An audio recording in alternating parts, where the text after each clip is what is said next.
Halo rekan-rekan trader dimanapun Anda berada, semoga dalam keadaan yang sehat, baik, dan dimudahkan rezekinya. Oke, kembali melanjutkan video kemarin. Kali ini kita akan membahas kenapa sih banyak trader-trader pemula itu gagal. Pasti sebagian besar dari kita ketika pertama kali belajar trading atau kita trading,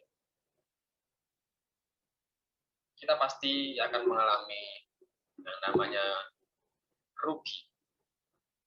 rugian ataupun loss, akan sampai rugi atau margin call ya, takut kehilangan modal.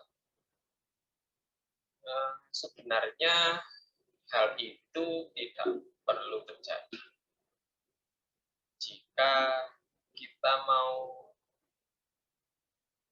sedikit lebih sabar. Oke.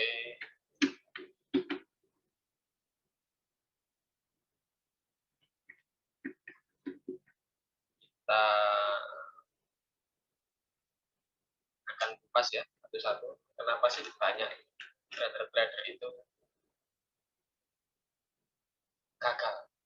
Ya, saya beri judul video kali ini adalah kesalahan trader pemula. Kesalahan yang pertama, tidak mau belajar dalam kurung mencari informasi secara utuh, dalam kurung komprehensif. Trader pemula kebanyakan itu tidak mau mencari dulu informasi. Apa itu trading? Bagaimana cara kita trading?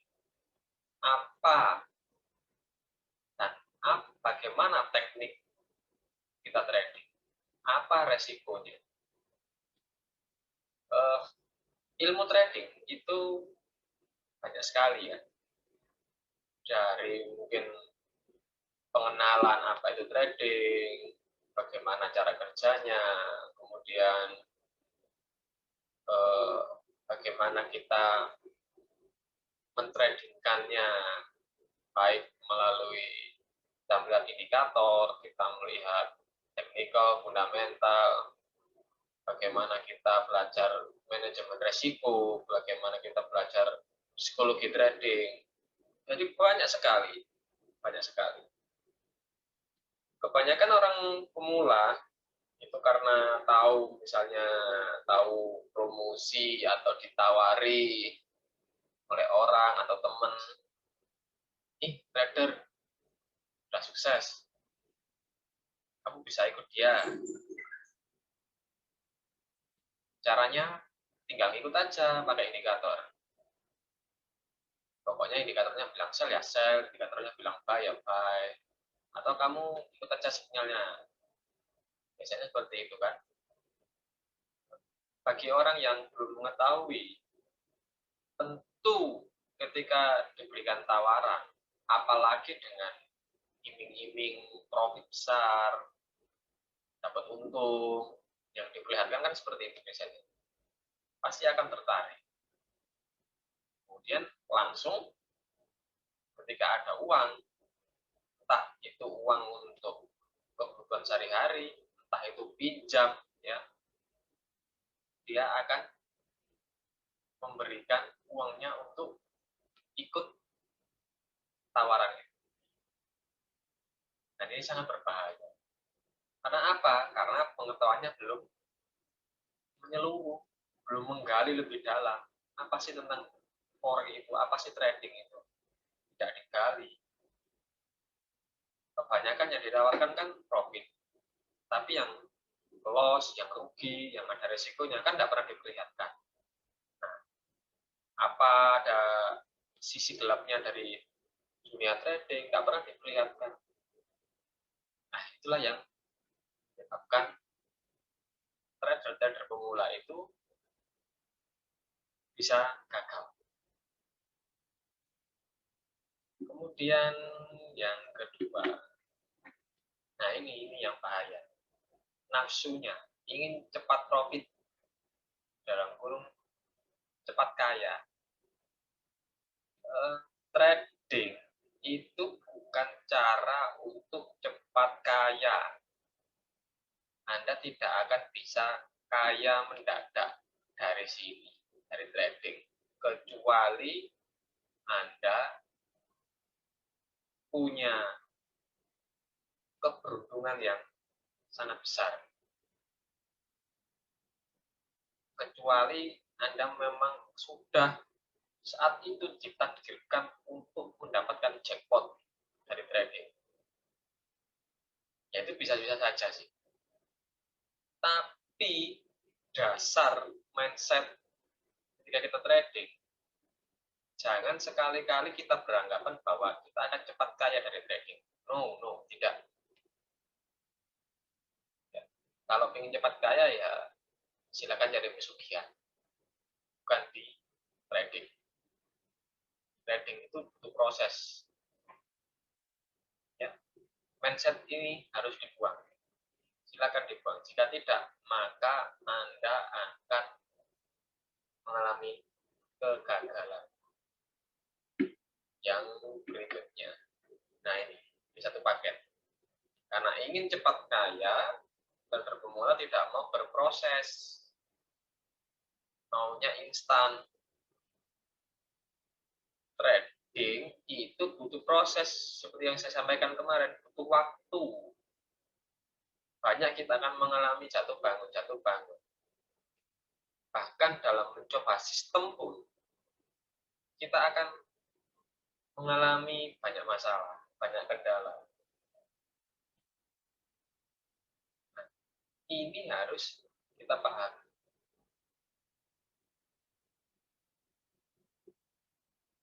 Ya. Bagi trader-trader pemula atau yang ingin memasuki dunia trading, tolong ini dicamkan betul-betul. Anda harus mau proses. Anda butuh jam terbang, butuh waktu. Ya. Kemudian yang keempat, yang paling sering buat kita gagal itu adalah karena kita tidak mau menerima kekalahan. Kita maunya untung toh. Kita maunya profit. Tapi ketika kita loss, kita nggak mau terima. Dunia trading itu pasti ketemu namanya profit, pasti ketemu namanya loss. Tapi ketika kita menemui loss, kita seyogianya harus sudah siap.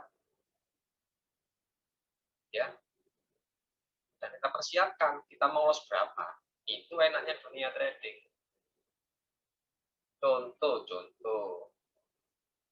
Ketika Anda berdagang komoditas, misalnya saja Lombok, cabai, Anda berdagang cabai. Ketika Anda dagang cabai, tentunya pasti di dalam perdagangan itu Anda akan mengalami namanya untung. Jika Anda mengambil cabai dengan harga 500 per gram, 500 per gram atau katakanlah 20.000 per kilo, sekilo 20.000. Kemudian Anda jual dengan harga sekilonya 22.000. Maka Anda untung 2.000. Tapi ketika Anda mengambil cabai seperti sekarang ini, cabai harganya mahal, melejit. Ketika Anda mengambil cabai dengan harga mahal, kemudian terjadi penurunan harga cabai karena stok melimpah, itu Anda akan rugi. Untung-untung Anda bisa balik modal. Belum lagi faktor resiko cabainya rusak atau busuk. Tentu kita tidak bisa menentukan saya mau cabai saya rusak atau busuk atau susut dari 1 ton yang saya kelola, yang saya ambil, yang saya kulak, itu yang rusak, susut, atau busuk cuma 1 kilo saja. Bisa nggak kita menentukan seperti itu? Jika kita pedagang komoditi seperti cabai, bawang, ya sayur-sayuran, bisa nggak? Ya tentu tidak bisa. Kita tidak bisa menentukan pasti. Pasti yang nanti yang rusak, yang susut, yang busuk cuma 1 kilo. Nggak bisa. Tapi di trading, kita bisa melakukan. Anda trading dengan modal katakanlah $100. Setiap kali trade, Anda cuma mau ruginya $1. Bisa. Anda setiap kali trade cuma mau rugi $0,5. Bisa. Bisa diatur. Itulah kelebihan.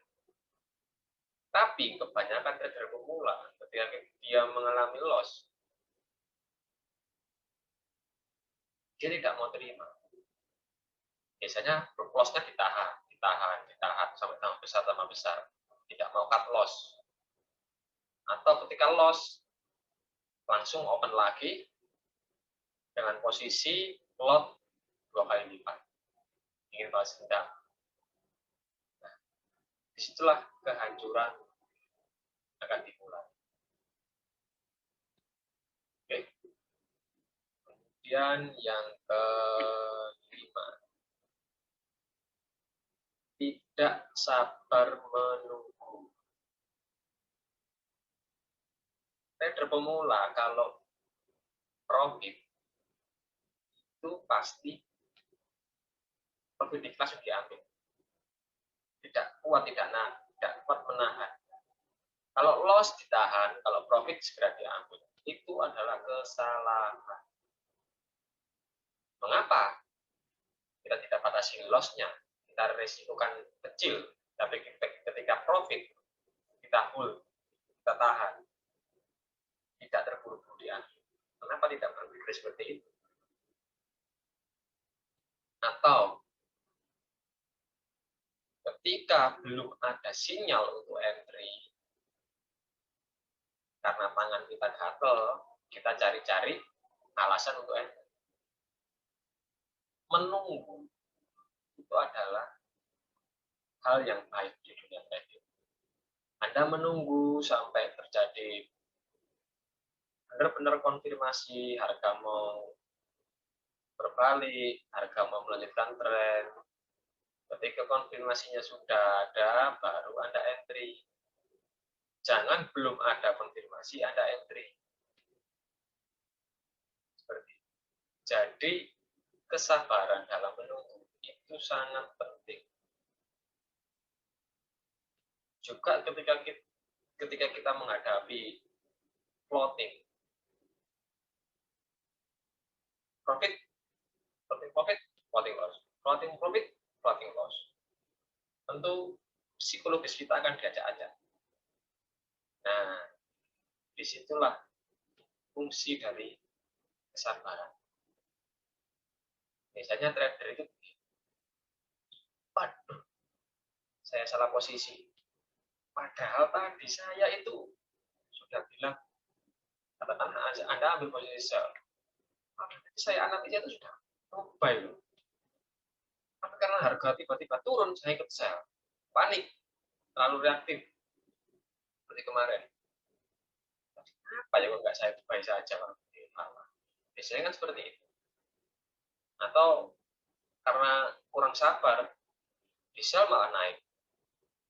Kemudian close, di buy, malah turun harganya. Membingungkan jadi. Karena apa? Karena tidak sabar. Pengalaman saya untuk trading ya, nanti mungkin kita bahas detail ya di video berikutnya. Jika Anda trading, gunakan minimal untuk yang pemula, minimal time frame-nya pakai daily D1 ya. Saya sarankan pakai daily. Karena apa? Karena akan lebih tenang. Kita tidak akan melihat cat setiap saat. Ya, kita biasanya melihat catnya ya mulai pagi. Pagi ketika open market atau mau close market, sambil kita beribadah mungkin ya, bagi yang beragama muslim, ya kita lihat catnya, posisinya sampai di mana. Kalau belum berada di tempat entry, belum ada sinyal entry, ya sudah, kita tunggu lagi seharian penuh, nggak usah lihat cat. Besok atau nanti malam baru kita lihat lagi. Itu kan enak tentang trading. Kesalahan juga kebanyakan trader pemula itu selalu mantengin cat. Jadi selalu lihat cat. Baru 1 menit yang lalu buka cat, ditutup, mau buka lagi, ditutup lagi, buka lagi, ditutup lagi. Ya buat apa? Trading itu tidak seperti itu. Kalau baru 5 menit tutup cat, kemudian buka lagi yang tempatnya. Ngapain? Anda ini mau trading atau mau jadi apa yang ketergantungan atau mania? Kita trading harus sabar, menunggu kesempatan. Jika loss, kita harus terima, kita loss, batasi resiko. Kita harus belajar dari kesalahan. Kenapa kok kita loss? Apakah tekniknya kurang bagus? Apakah kita salah entry? Ataukah kita salah analisa? Oh ya, bahkan ketika kita punya sistem, kita meniru sistem punya orang. Kamu ikut saya, kita kasih sistemnya. Syaratnya entry ini. Kalau ada ini, konfirmasi semuanya, kamu bisa entry. Mohon setiap sistem itu diuji terlebih dahulu. Biasanya di dunia trading disebut dengan backtest. Lakukan backtest. Tarik catnya ke kanan sampai mentok di sebelah kiri. Nah, dari situ Anda harus mulai pelan-pelan melakukan backtest. Jika syaratnya seperti ini, saya entry di sini. Apakah benar? Apakah profit? Apakah loss? Dicatat. Baru nanti diambil kesimpulan. Oh, sistem ini hanya mampu memberikan saya winning rate 60%, 70%, 50%. Kemudian dianalisa. Kalau begitu, apa yang saya lakukan? Bagaimana saya mengatur money manajemennya, risk reward-nya? Seperti itu. Jadi, sistem trading itu bukan untuk dicoba, ya, bukan untuk dipercayai. Maaf. Jadi harus dicoba dulu dengan cara backtest. Ketika di backtest sudah oke, baru masuk ke akun demo. Demo kita praktekkan, sesuai nggak? Kalau demo sudah oke, pakai sistem sudah oke, baru masuk ke real core. Tahap-tahapan. Dan itu butuh proses. Backtest itu pekerjaan yang sangat membosankan. Saya pernah backtest sistem itu sampai berhari-hari. Tiap pair, saya backtest bagaimana kerjaannya. Itu membosankan. Memang trading itu kerjanya membosankan. Analisa ya cuma itu saja, itu saja. Bagi Anda yang tidak sabar, ingin cepat kaya, berarti Anda mindset-nya perlu diubah. Sebelum Anda terjun di dunia trading, Anda tidak tahu apa itu trading, tidak mau mencari informasi, tidak mau menggali informasi, belajarnya setengah-setengah, nggak total, ketika loss, ketika bangkrut, Anda menyalahkan bahwa trading itu tidak bagus. Bahwa trading itu cuma ngambil uang saja, cuma merampok uang aja. Jangan. Berarti itu kesalahan Anda sendiri. Oke? Sekian video singkat ini. Semoga bermanfaat bagi kita yang ingin terjun di dunia trading ataupun bagi trader pemula yang masih sering loss, sering MC. Coba, ayo, digali dulu bagaimana, mengapa kok kita masih loss, kok kita masih MC. Coba diuraikan satu persatu, dicatat. Jika Anda memang mau bersusah-susah, gunakan jurnal trading. Anda catat, kenapa kok Anda entry, nanti exit-nya di mana, risikonya berapa, itu dicatat, alasan entry-nya kenapa. Dan itu nanti akan menjadikan pembelajaran buat Anda. Anda akan tahu, oh sistem saya ini bagus atau tidak. Cara trading saya ini sudah bagus atau tidak. Seperti itu. Nanti kita akan bahas di next video ya. Oke, cukup sekian. Semoga video ini bermanfaat. Jangan lupa like, share, subscribe. Salam profit.